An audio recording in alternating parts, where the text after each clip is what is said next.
Welcome to Vegas Hockey Hub here in the sports entertainment capital of the world, Las Vegas, Nevada, on PRConnectionRadio.com, the voice of new media. I'm your host, Ian Rakelli. So, the NHL trade deadline, it's always an exciting time to see what your favorite team does at the NHL trade deadline. And here for our Vegas Golden Knights, it is no exception. And with the injury to our captain, Mark Stone, that frees up a good amount of money that the Vegas Golden Knights could use for said NHL trade deadline.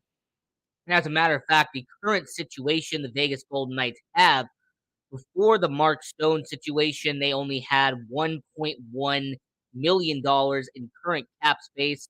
But because Mark Stone is on long term IR when they do put him on there because of his back surgery, Mark Stone will have to have that 9.5 million will be transferred over to long-term IR. So because the Vegas Golden Knights have options now, it has gotten your host Ian Rakelli interested. I am intrigued to see how the Vegas Golden Knights do at the trade deadline. And more importantly, I want to see how the Vegas Golden Knights do when they go up and they try to fix their most glaring weakness. The most glaring weakness that your Vegas Golden Knights have is depth at the forward position. More importantly, they have a weakness when it comes to how lack of depth they have on their bottom six. It has been well known the Vegas Golden Knights do not have a strong bottom six. Their top line, when everyone's there, is incredible. The second line with Marchessault, Carlson, and Smith have been phenomenal together in 6 seasons. But bottom six has always been a question mark with your Vegas Golden Knights.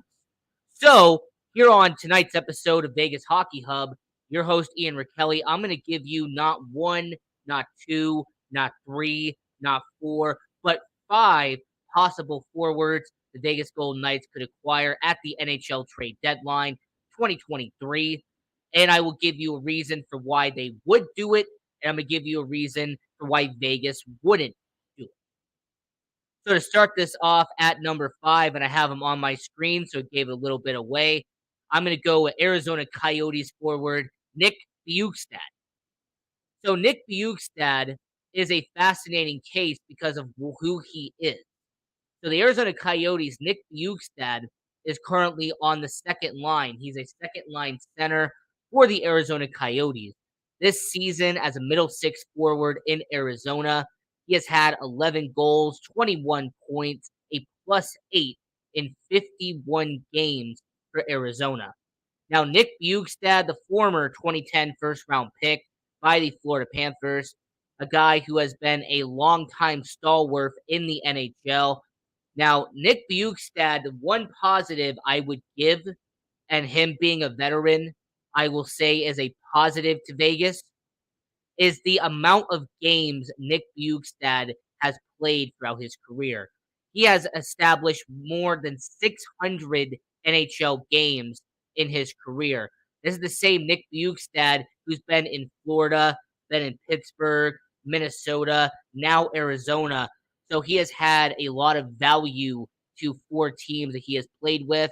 I also want to keep in mind that he has been in the playoffs in Florida, Pittsburgh, and Minnesota.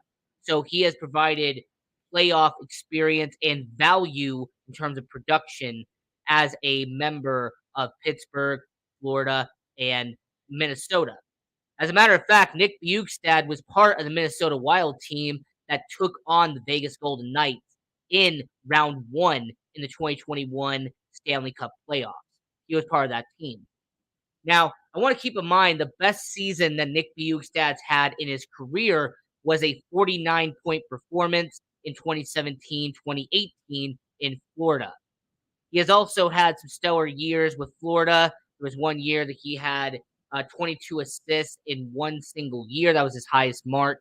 And when it comes to the playoffs, he's had 5 points in 15 games. So Nick Bjugstad provides that value to a bottom 6 line. I also want to mention how cheap it would be for the Vegas Golden Knights. Nick Bjugstad only on a $900,000 deal in Arizona.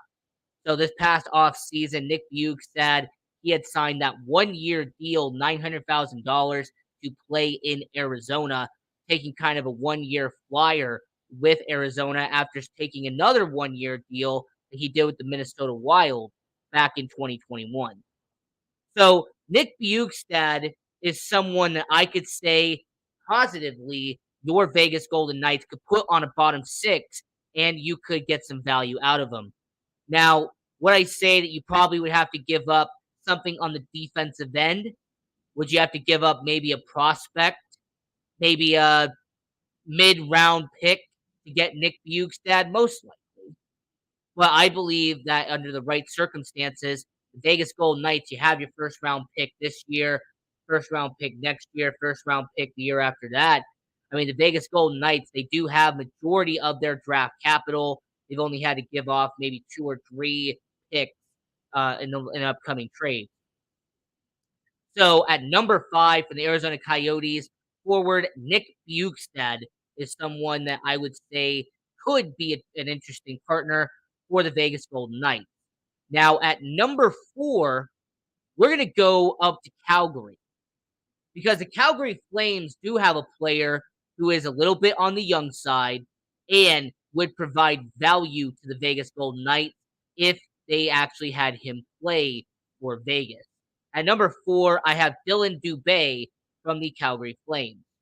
So Dylan Dubé currently right now in Calgary, he is on their first line for the Calgary Flames, 24 years old. He will be a restricted free agent in 2024. He has a $2.3 million cap hit. Keep in mind that the Calgary Flames drafted him in the second round of the 2016 NHL draft. He has been a member of the Calgary Flames ever since he got drafted, and his current performance as a Calgary Flame, 12 goals, 27 points, a -1 in 51 games in 2022-2023. So for Dylan Dubé, the British Columbia-born Dylan Dubé, so ever since he has been with the Calgary Flames, he signed that $2.3 million deal back in 2021. It was a 3-year deal signed at the time. Now, his statistics in Calgary, 5 seasons in, he has played 250 games, 48 goals, 102 points, and he's actually gotten around 90 penalty minutes in his career. There's also the same Dylan Dubé who has played 22 playoff games in his career, racking up 4 goals in 22 playoff games. So not only does Dylan Dubé have playoff experience, but at only 24 years old, he actually would have some form of contract retention for the Vegas Golden Knights. So the one positive to him is his age, is the fact that at 24 years old, he would be bringing some young value to the Vegas Golden Knights. And him having 250 NHL games in his career, he would be kind of an established young player on the Vegas Golden Knights roster. He also would be a much needed value to the middle six with the Vegas Golden Knights. The majority of these trades I'm going to be talking about is going to be addressing the middle six of the Vegas Golden Knights. Because if you strengthen the middle six, it will actually help the bottom six because you're going to have to send people down from the second line to third line down to fourth line, and vice versa. So the one positive to Dylan Dubé is the fact that he's a young, established player in the NHL. The one negative, however, is going to be the fact that the Vegas Golden Knights are most likely going to have to give up somebody worth of value in a Dylan Dubé trade. If the Calgary Flames get rid of someone who has a value like that, someone who's a restricted free agent at 24 years old, the Vegas Golden Knights would have to give up a young prospect. They would have to give up a young person that has upside to the Calgary Flames. Now, that could be their number 1 prospect, Brendan Brisson. Could be their number 2 prospect, Lucas Cormier. Or maybe their number 3 prospect in Caden Korczak. But whichever one it is, I would not be surprised if they did make a move on here. The only negative I could see is Vegas would have to give up a young but very highly touted prospect, or would have to give up a first and or second round pick to Calgary, who's in their division, in order to make this trade. Now, I know you are asking, where are they getting the cap money? Well, I actually explained in the beginning of the show that thanks to Mark Stone and his $9.5 million being put on long term IR, the Vegas Golden Knights are going to have $10.6 million in cap space. So the Vegas Golden Knights, they can make two or three small moves, or as I'm going to talk about later in this episode, they can make a big move that would cost around that 10.6 million in cap space. So at number 5, we had Nick Bjugstad from the Arizona Coyotes. The positive was that he is cheap and he has provided playoff experience before. The negative is that he would be a rental, so you'd only have him for 20 games. The positive for Dylan Dubé here at number 4 is that he is a young 24-year-old who has already 250 games in, and as a bonus, would be a restricted free agent in 2024. So it wouldn't just be a rental; you would have him for a year and a half. The negative is that Calgary's in the same division, and you, in order to get that 24-year-old young established player, you would have to give up a good value player and or good value pick to get Dylan Dubé. So as we're talking about 5 forwards that the Golden Knights could acquire, once again, I have Nick Bjugstad from the Arizona Coyotes at number 5. At number 4, Calgary Flames, Dylan Dubé. And now it is time to discuss the Carolina Hurricanes and Teuvo Teravainen. Now, I know a lot about Teuvo Teravainen because he was a former Chicago Blackhawk. I mean, Teuvo was someone who was a young guy on the Chicago Blackhawks during their Stanley Cup run. During their 2010, 2013, 2015 Stanley Cup run, Teuvo Teravainen, he was a young, up-and-coming 19, 20-year-old with the Chicago Blackhawks. Now, a few years later, the 28-year-old winger from the Carolina Hurricanes, he is an established veteran at this point in time. So the positive to getting Teuvo is he provides playoff value to the Vegas Golden Knights. Teuvo Teravainen has played in well over 70 playoff games in his career. He's also the same Teuvo who has had 20 playoff goals, over 40 playoff points in his career. He also had playoff games, like I said, in Chicago and now in Carolina. He's also the same Teuvo that has had 76 points with Carolina in 2018, 2019, and this past season in 2021 had a 22 goal, 65 point performance in Carolina. Now, the only two negatives I could find about Teuvo Teravainen is one, his no trade clause that he has in his contract. That's right. Teuvo has a no trade clause, which is a 10-team no trade list for the Carolina Hurricanes. Now, we do not know who's on a player's no trade list. They don't make that openly available to the public. So if the Vegas Golden Knights are on a no trade list, then this is a no go. But let's just say, for the sake of the argument, the Vegas Golden Knights are not on a no trade list, and he is willing to come to Las Vegas. Well, that is then averted. The other negative, though, is his cap hit. Now, Teuvo has a $5.4 million cap hit for this remaining year and next year as well. So he wouldn't be a rental in this situation. He would be on a 1.5-year deal, and you would have to pay him $5.4 million in terms of cap hit and $5.875 in total salary. So the Vegas Golden Knights might not want to do a deal like this, simply for the fact that when it comes to a player like Teuvo Teravainen, despite the playoff experience, despite the 65 to 70 point games seasons that he's had, he has a no trade clause and he has a $5.4 million cap hit. So there's a possibility the Vegas Golden Knights do not want to pay him $5.4 million next year, and the possibility of him being on a no trade list, which would be a no go from the start conversation. Well, besides that, having Teuvo Teravainen would be fantastic for the middle six. I mean, after all, the Carolina Hurricanes on their current roster, same roster that has Max Pacioretty on it, same roster that has Dylan Coghlan on it, and Paul Stastny. Why am I just naming former Golden Knights players? I do not know. But Tevou's on the first line right now in Carolina with Sebastian Aho and with Seth Jarvis. So that's number 3. So Teuvo is 3. Dylan Dubé is 4. And Nick Bjugstad is 5. Now at number 2 is the big fish.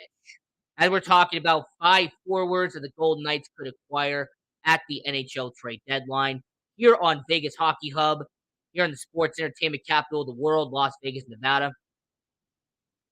I'm your host, Ian Rickelli. Now at number 2, this guy has been in so many headlines, so many conversations that I can't pass it up. He is not practicing with the team.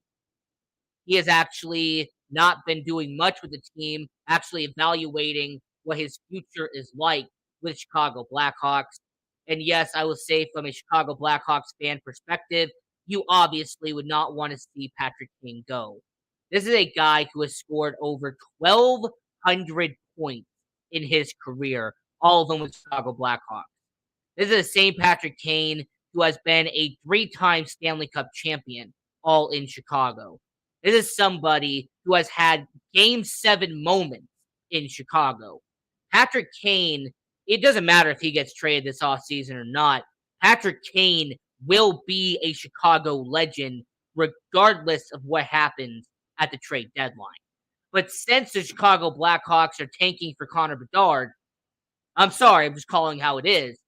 With the Chicago Blackhawks tanking for the number 1 pick, trying to get Connor Bedard, and Jonathan Toews and Patrick Kane being on a final year of their contract, it's going to be an end of an era. Now, I'm going to kind of point out the obvious here. Why don't I include Jonathan Toews as well? If I'm talking about forwards that they could acquire, why would I just mention Patrick Kane and not Jonathan Toews? Well, I have 2 reasons. Well, first off, Jonathan Toews being the captain of the Chicago Blackhawks, he is someone who is most likely not going to be moved first out of the 2. Jonathan Toews being the captain, Jonathan Toews being the number 1 overall pick back in 2007. I mean, this is a situation where Jonathan Toews has been the face of the franchise, a leader in the locker room, and it's also a situation where Jonathan Toews having that no movement clause, he is somebody that is going to want to stay in Chicago unless there comes an offer that I don't think that they will turn down. But once again, Jonathan Toews will have to make it official because of a no movement clause. So with Patrick Kane, as we're talking about him at number 2, might as well just discuss it now. When it comes to Patrick Kane, there's 2 obvious positives that you have to look at with Patrick Kane. 2 positives that Chicago Blackhawks and really the Vegas Golden Knights would be talking about. The number 1 positive about Patrick Kane is his playoff experience. 140 playoff games in his career, 52 playoff goals, 130 playoff points. Patrick Kane, despite the fact that our last playoff appearance was in 2020, ironically, they lost in the first round to the Vegas Golden Knights. But Patrick Kane, even in that playoff series, if he was in 2020, he had 2 goals, 7 assists for 9 points in 9 playoff games. So Patrick Kane, even in a first round exit to the Vegas Golden Knights in the 2020 bubble averaged a point per game as a member of the Chicago Blackhawks. It's also the same Patrick Kane that not even a year ago in 2021, 2022 had 26 goals, 92 points in 78 games. And he has had 35 points this year in 46 games. So with Patrick Kane, I will say that he is positive is the amount of playoff experience. There really is nobody at the trade deadline that has as near playoff experience as Patrick Kane does. The other positive to Patrick Kane is that he is a rental. A positive to Patrick Kane is the fact that he is going to be a 20 to 25 game player for the Vegas Golden Knights. He will have to play the remaining of the regular season, and if they have Patrick Kane on the roster, get into the first round, and they'll take on a team like Edmonton or go up against a team like LA. So that's a second positive. Now, the two negatives to Patrick Kane coming here. The two negatives that I could find about Patrick Kane is one, his no movement clause. Patrick Kane having a no movement clause pretty much dictates that he has to waive his no movement clause to come here. Just like in all the rumors and all the selected moves that are coming around on all the dirt sheets, Patrick Kane has to choose Vegas in a trade. This is not the Chicago Blackhawks. They can't just willingly trade Patrick Kane to Vegas. No, Patrick Kane would have to choose the Golden Knights as a trade partner. And that could be a bit tricky because understand the Vegas Golden Knights, and this is just being completely honest. The Vegas Golden Knights executives and their front office really haven't made a good relationship with the Players Association. The Vegas Golden Knights aren't really been in high praise for the moves they have made the past 4 or 5 years. Hey, with the Chicago Blackhawks, are you kidding me? Are you surprised that the Chicago Blackhawks and the Vegas Golden Knights, that relationship they have? Do I need to remind you the last two trades the Vegas Golden Knights and Chicago Blackhawks have made together? The last trade they made was Marc-Andre Fleury going to the Chicago Blackhawks in exchange for prospect Mikael Häkkinen, who never even played for Vegas, by the way. It was a prospect that never even played. And the second trade they made before that was when the Vegas Golden Knights acquired Robin Lehner in a 3-team deal back in the 2020 NHL trade deadline. So the last two trades the Chicago Blackhawks have made with the Vegas Golden Knights, it has been an eventful one. It has been an important one. It has been an impact one. And yes, I'm not including Matthias Janmark, by the way, because I understand what happened there too. So with the Vegas Golden Knights, they have a track record of trading with Chicago Blackhawks. But unlike those trades, Patrick Kane has a no movement clause. He would have to pick coming here. The second negative also, with him having a $10.5 million cap hit, the Vegas Golden Knights would have to trade somebody of insane value to the Chicago Blackhawks in return. This wouldn't just be a 5th round pick and a mid-level prospect. All right, this wouldn't just be a 2nd round pick and maybe your number 2 prospect, Lucas Cormier. No, this would be, if you're going to give us Patrick Kane, all right, we need in return a 1st round pick this year, your number 1 prospect, Brendan Brisson, and we need help when it comes to making the deal work in terms of money. So you're going to give us somebody that we want in value in return. We want a young guy. We want somebody that we can get back that's going to be part of the team for a couple of years. In other words, this would be very similar to what the Bo Horvat situation was with the Vancouver Canucks and the New York Islanders, where Bo Horvat was a rental and the Vancouver Canucks got a massive overpayment in Anthony Bouvier, Aturata, and a first round pick.